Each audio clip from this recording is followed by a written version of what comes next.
Hello, my name is Andrzej Wodka. I am a Redemptorist of the Warsaw Province, and I am a professor in the Alphonsian Academy. A fundamental characteristic of Alphonsian theology is that it begins with listening to reality. Saint Alphonsus is not a theologian in dialogue with other theologians.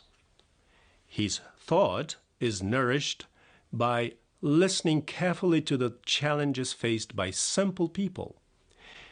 He does not do theology at his desk. He adopts the perspective of the poorest when he seeks to understand the will of God. The theological method of St. Alphonsus is inductive. It begins with reality, but this ability to listen to the challenges of life is not in contrast with a solid academic formation. On the contrary, the humanistic formation that St. Alphonsus received in his youth was the key to his capacity to create an original theological method as a missionary. As is well known, St. Alphonsus was trained as a barrister in Naples.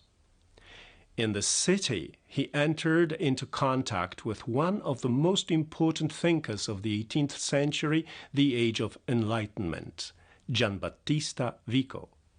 This philosopher and lawyer taught that the truth had to be sought in the concrete facts and not only in abstract principles and theories.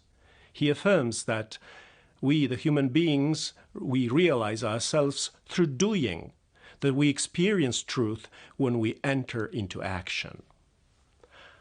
After he had hung up his toga, St. Alphonsus received a theological formation that, as he himself recognizes, was of a rigorist nature.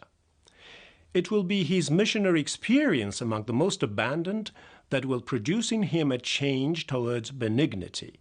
Pope Francis reminds us of this in his letter. And I quote, "The theological vision of St. Alphonsus is born of listening and accepting the fragility of the men and women who are most abandoned spiritually. The holy doctor, having been formed in a rigorist mentality, converts to benignity by listening to reality." The gradual conversion toward a more missionary pastoral approach, capable of being close to the people, able to keep peace with others, to share life with them also amid serious limits and challenges, drove Alphonsus to revise, not without difficulty, also the moral and juridical approach he had known during his formation.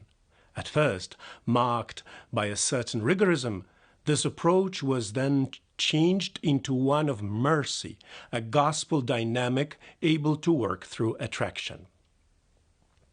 St. Alphonsus became, in the words of Pope Francis, and I quote again, the advocate of the last, of the fragile, of those rejected by the society of the time.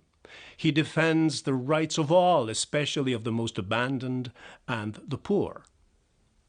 St. Alphonsus begins with the reality of the person and seeks to help each one in the search for the good that is possible, facilitating a process that begins with their concrete situation.